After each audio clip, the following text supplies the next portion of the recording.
بسم اللہ الرحمن الرحیم، السلام علیکم۔ میں ہوں زین العابدین، آپ دیکھ رہے ہیں پروگرام سچ بات نصرت مرزا صاحب کے ساتھ۔ موضوعات آپ نے دیکھ لیے، پہلے گلگت بلتستان کے الیکشن پہ بات کر لیتے ہیں۔ مرزا صاحب السلام علیکم۔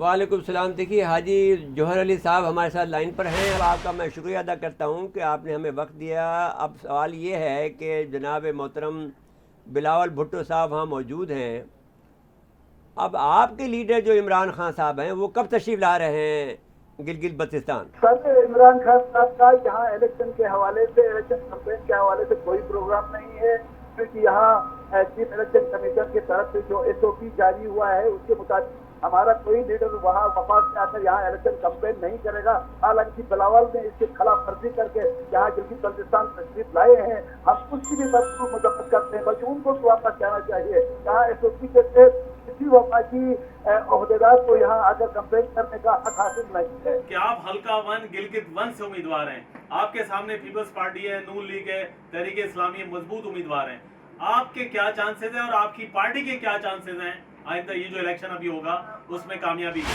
بات یہ ہے میرے سامنے کوئی مضبوط امیدوار تو نہیں ہے، امیدوار کے حساب سے، کینڈیڈیٹ کے حساب سے وہ مضبوط نہیں ہے۔ ہاں البتہ عہدے کے حساب سے پاکستان پیپلز پارٹی کا جو پریزیڈنٹ ہے عہدے کے حساب سے بڑا ضرور ہے، لیکن کمپٹیشن کے حساب سے میرے ساتھ کوئی مقابلے کا نہیں ہے۔ میں مسلم لیگ نون کی چونکہ گزشتہ حکومت کی کارکردگی پر جہاں سماجی نشان ہے، بالخصوص میرے اندر قسم کا کوئی کام نہیں ہوتا ہے۔ ان کے دور حکومت میں جرم اور ظلم، کرپشن اور اقربا پروری ہو گئی ہے۔ جب پیپلز پارٹی یہاں دور اقتدار میں آئی اس وقت بھی انہوں نے حکومتی عہدوں کو انہوں نے بیچ کر لوگوں کو نوکریاں دی ہیں، نوکریاں انہوں نے بیچی ہیں۔ یہاں بھی ان کا کوئی بینک ووٹ، یہاں لوگ ان کو ووٹ دینے کے لیے تیار نہیں ہیں۔ یہاں لوگ عمران خان کے لیے ویژن کرپشن سے پاک پاکستان کی کرپشن سے پاک گلگت پاکستان کے لوگ اس کی ڈیمانڈ کر رہے ہیں۔ لوگ جہاں سے اقربا پروری ختم، یہاں سے تعصبات سے بالا سے تو یہ دیکھ رہے ہیں۔ انشاءاللہ یہاں عمران خان کے ویژن کے مطابق اقدار کو حق ملے گا، ایسا نہیں ہوگا جیسا ان کے دور حکومت میں ہوا۔ جی بہت بہت شکریہ حاجی جوہر علی صاحب، اللہ آپ کو امید ہے کہ انشاءاللہ آپ کامیاب ہوں گے۔ بہت بہت شکریہ مرزا صاحب، لیکن ویسے ایک بات بتاؤں، سیاسی آدمی رکتا نہیں ہے، عمران خان کسی وقت بھی جا سکتے ہیں جی، جانا چاہیے۔ اور پھر اگر نہیں گئے تو پھر ہماری کل والی خبر ٹھیک ہے۔ بات ٹھیک ہے، ان کا معاہدہ ہے، ہو گیا ہے جی، یہ جوہر صاحب کو بھی معلوم ہونا چاہیے کہ ان کا اور کسی کا معاہدہ ہو گیا ہے کہ وہ پیپل پارٹی کو دے دیں گے۔ جی، مقبوضہ کشمیر جی، بہت ہی اچھی بڑی ڈیولپمنٹ ہے ویسے۔ آج محبوبہ مفتی جو ہے، جو ان کی غلام تھی، جی جی باندی جی، جو میں نے جو فاروق عبداللہ سے لے کر، یہ لوگ سب یاد کریں، میں نے تمہیں فاروق عبداللہ کا قصہ سنایا تھا، اس نے ہمیں پیغام دیا تھا جب مجھ سے کہا کہ مجھے پشاوری چپلیں اچھی لگتی ہیں۔ تو اس وقت میں انہوں نے 2011 کی میں بات کر رہا ہوں، 2011 میں دہلی کے اندر ایک کانفرنس ہوئی تھی، 2010 میں تو کانفرنس ہوئی تھی۔ اس کانفرنس کے اندر میں تھا، ایک مشاہد حسین سید صاحب تھے، جی، سینیٹر صاحب، بڑے بڑے دانشور جو ہیں پاکستان کے، وہ موجود تھے، اور ایک میں کمتر ترین آدمی تھا جو، تو ایک پہلے والے کی جو اوپننگ جو سیشن تھا اس کی جو ہے کوآرڈینیٹر وہ تھا، اور لاسٹ کا میں تھا۔ جی، ہم برابر کے مقابلے پہ کھڑے تھے، تو سید صاحب کو یہ بات بھی ناگوار گزری کہ میں اتنا بڑا آدمی ہوں اور یہ بیچارہ اتنا غریب مسکین آدمی ہے، یہ کیسے کوآرڈینیٹر بنے۔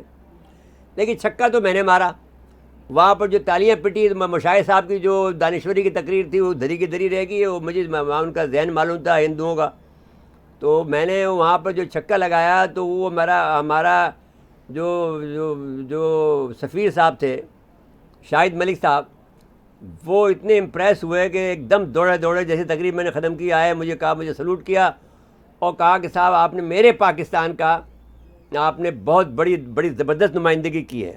تو میں نے کہا بھائی صاحب، شاہد ملک صاحب، آپ کا پاکستان نہیں، میرا بھی پاکستان ہے، جی، اور تم تو نوکر لوگ ہو، میں تو آزاد منش آدمی ہوں، لیکن کس طرح سے میں تمہیں پاکستان کی میں نے تالیاں بجوائی ہیں ان ہندوؤں سے۔ تو دیکھو نا، تو یہ طریقہ تمہیں کہاں سے آئے گا؟ یہ تو ہمیں آتا ہے نا، یہ تو آرٹ ہمیں آتا ہے۔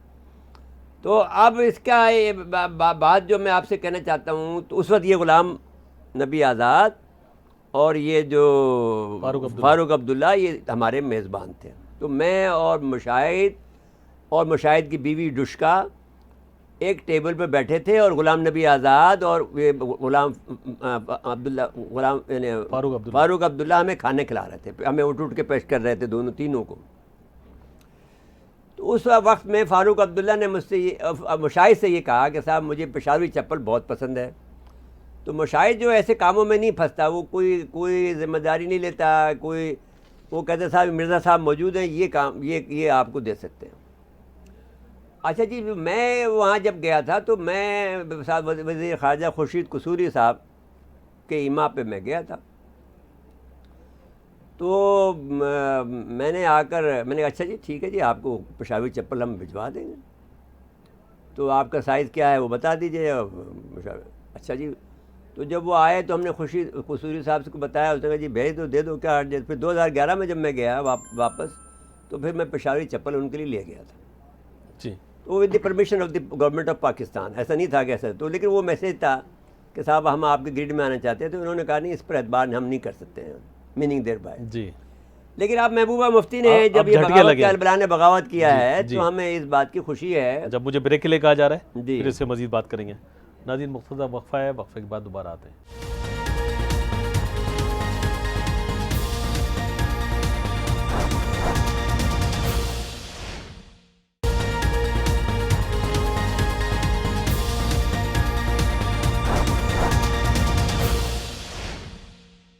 ایک دفعہ پھر پروگرام میں خوش آمدید کہتے ہیں۔ تو بہرحال ان کو کچھ جھٹکا لگا ہے اور کچھ سبق ملا ہے؟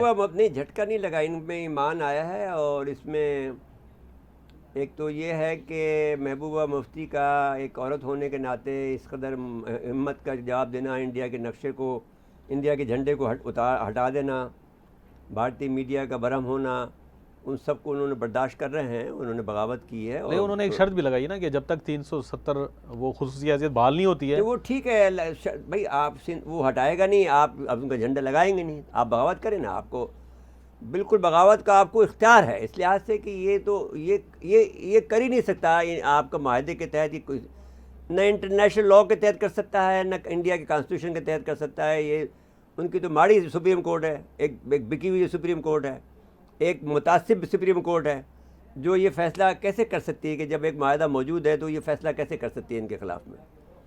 تو ان کے خلاف، ان کے حق میں فیصلہ ہونا چاہیے کہ 370 کا شک واپس لیں۔ اور اچھا ہمیں کوئی فرق نہیں پڑتا، ہمیں کشمیر آزاد چاہیے، ہم تو سیدھی سی بات ہے، کشمیر ہمیں پاکستان میں شامل ہونا چاہیے، ہمیں نہ محبوبہ مفتی کی پرواہ ہے، نہ ہمیں فاروق عبداللہ کی پرواہ ہے کہ انہوں نے تو غداری ہے، مزے لیے ہیں بہت زیادہ، ہم ان پر ڈیپینڈ ہی نہیں کرتے، ہم تو نوجوانوں پر ڈیپینڈ کرتے ہیں، جو وہاں کے نوجوان جدوجہد آزادی کی جنگ لڑ رہے ہیں، جو ظلم کے خلاف آواز اٹھا رہے ہیں۔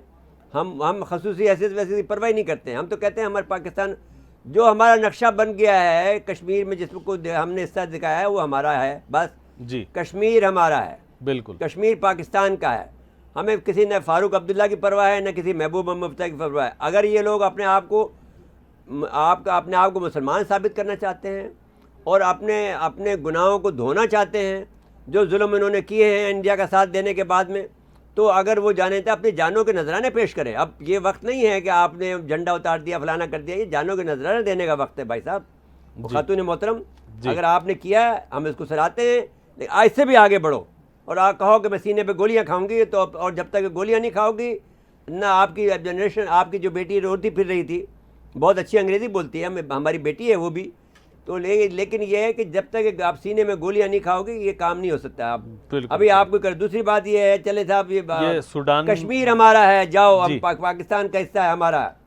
دوسری بات یہ ہے کہ سوڈان بھی جو ہے اسرائیلی گود میں چلا گیا، انہوں نے کہا صاحب ہم پہ پابندی ہٹا لو، غریب ملک ہے۔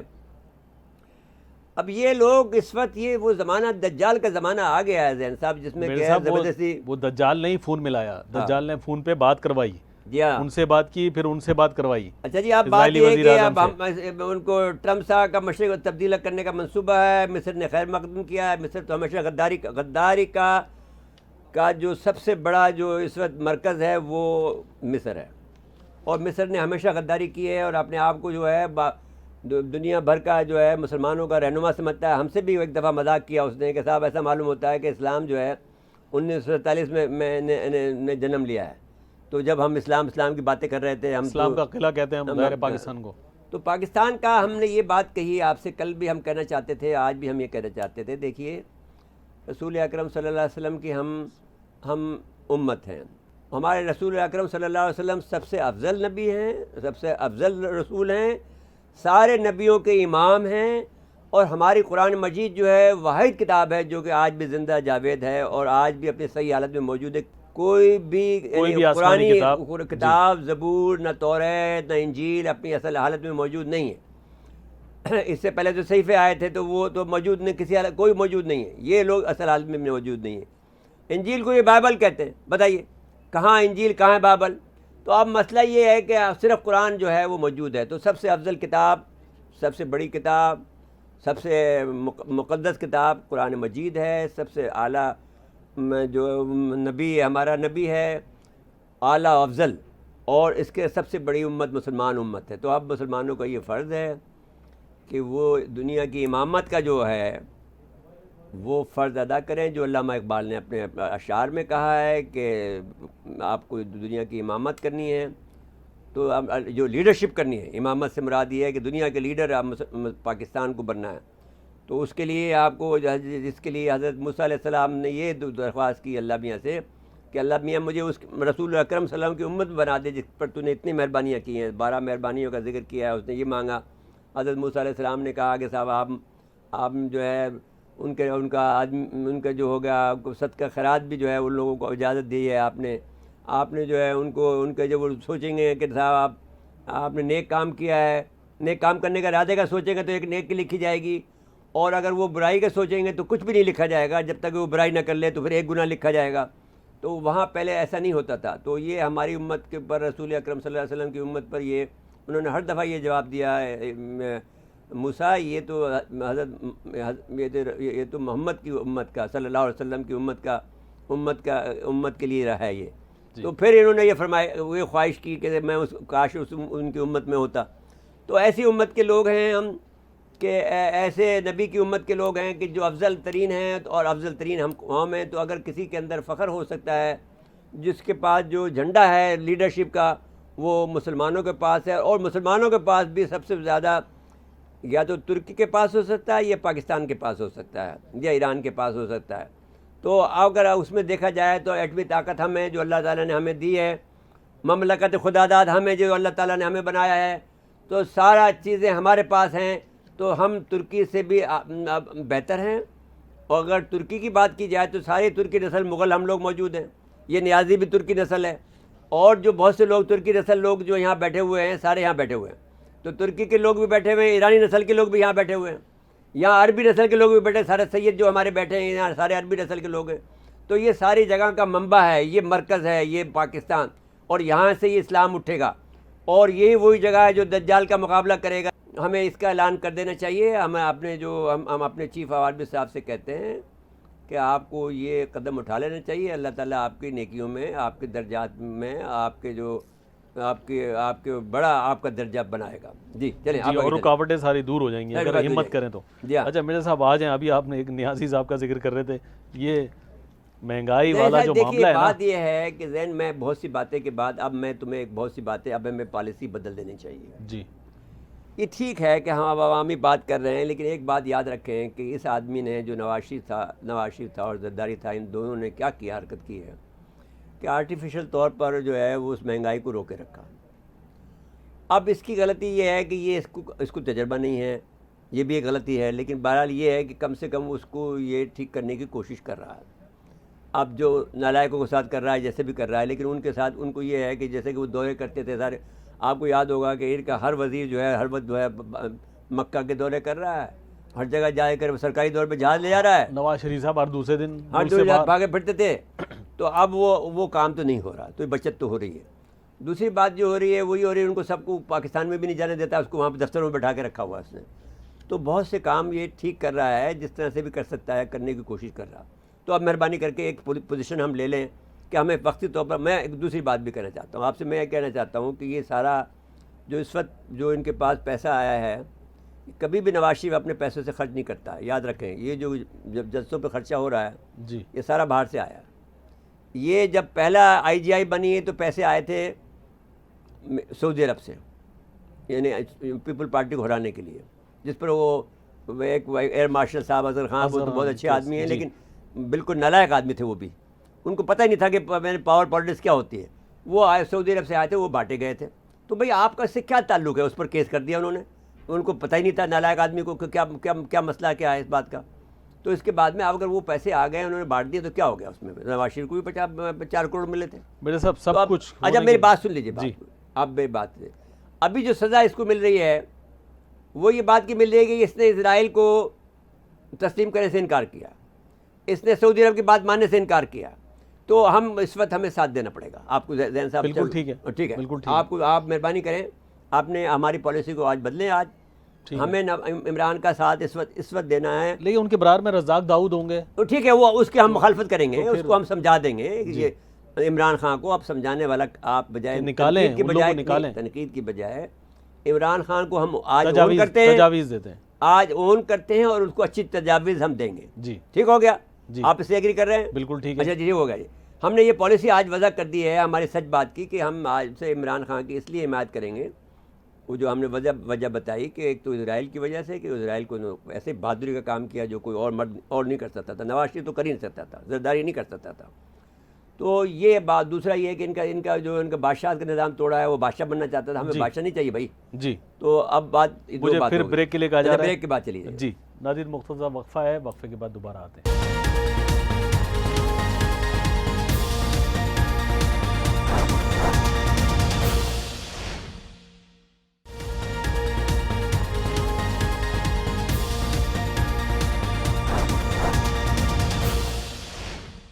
ایک دفعہ پھر پروگرام میں خوش آمدید کہتے ہیں. جی میرے صاحب وزیر اعظم صاحب کہہ رہے ہیں کہ مہنگائی کم ہونے میں 2 مہینے لگیں گے. چلو جی ٹھیک ہے جی، آپ 2 مہینے تک لوٹ مار کرتے رہیں گے. وہ کرنے دیں آپ کو. ابھی وفاقی انہوں لوٹ مار کر کے لے کے چلے گئے تو ان کی چھوڑ دیں. جسٹس فائز عیسیٰ کی بات کر لیتے ہیں کہ صدارتی ریفرنس ناکام ہو گیا. یہ ان کی نااہلی ہے جناب صدر محترم کی بھی، اور یہ جو وزیر قانون ہے اس کی بھی نااہلی. پوری قانونی ٹیم کی قانونی ٹیم کو فارغ کرنا چاہیے. جی اور صدر مملکت پاکستان بار کونسل نے مطالبہ کیا صدر مستعفی ہو جانا چاہیے. میرے خیال میں ہو جانا چاہیے.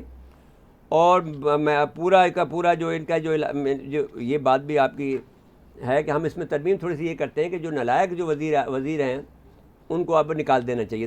عمران خان صاحب آپ مہربانی فرمائیں، اور آپ کو اگر ہم مشورہ دیں تو آپ اسے قبول کریں، اس لحاظ سے کہ ہم آپ کے لیے آپ کے خیر خواہ ہیں.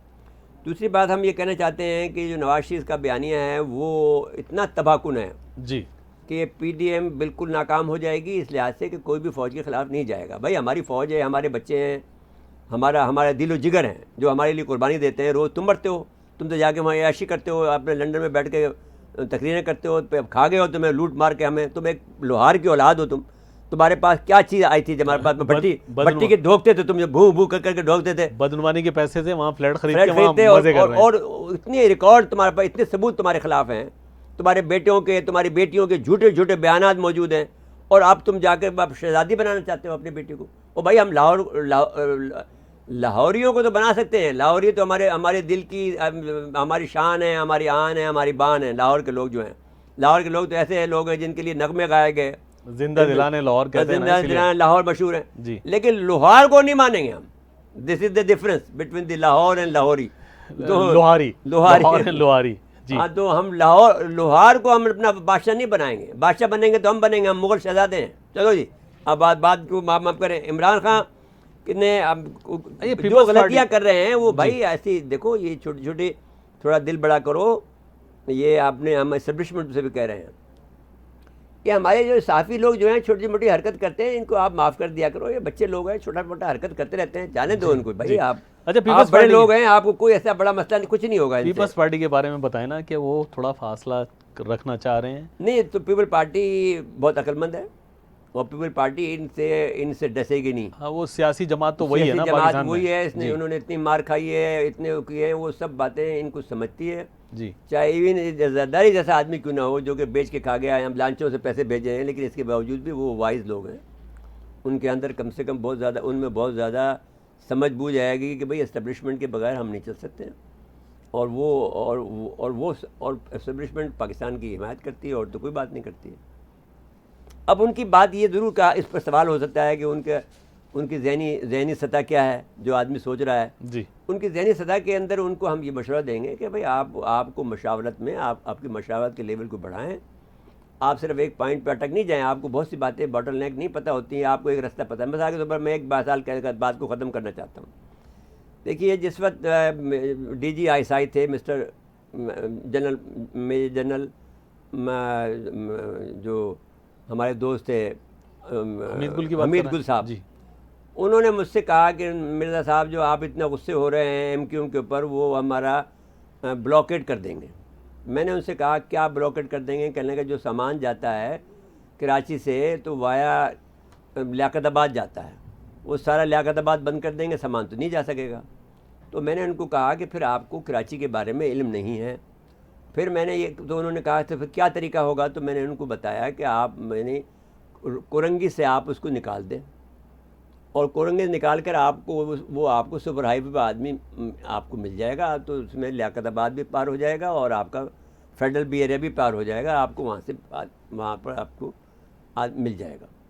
تو اس پر کے بعد میں یہ ایم کیو ایم حقیقی کو وہاں پر بٹھا دیا گیا لانڈی میں, تاکہ وہ یہ جو سامان جائے سپلائی کا سامان جو بھی جائے, سامان جو یعنی روزمرہ کا تیل جاتا ہے, گھی جاتا ہے, اناج جاتے ہیں جو باہر سے آتے ہیں جو امپورٹ ہوتا ہے, تو وہ چلا جانے لگ گیا.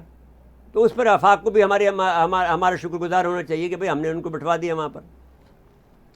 تو ابھی یہ ہوتے نہیں ہیں, لیکن یہ لوگ ہوتے نہیں ہوتے, تو پھر جب آپ احسان مند نہیں ہوتے تو پھر آپ دھکے کھاؤ گے, جیل میں رہو گے 8 سال. اچھا میرے صاحب ایک بات بتائیں, ابھی ایف آئی آر درج کروائی گئی جیسے بھی کروائی گئی, کراچی میں اتنے لوگوں کو مارا گیا, 262 لوگ زندہ جلا کے مارے گئے, اس پہ کوئی ادارہ اتنی تیزی سے حرکت میں نہیں آیا.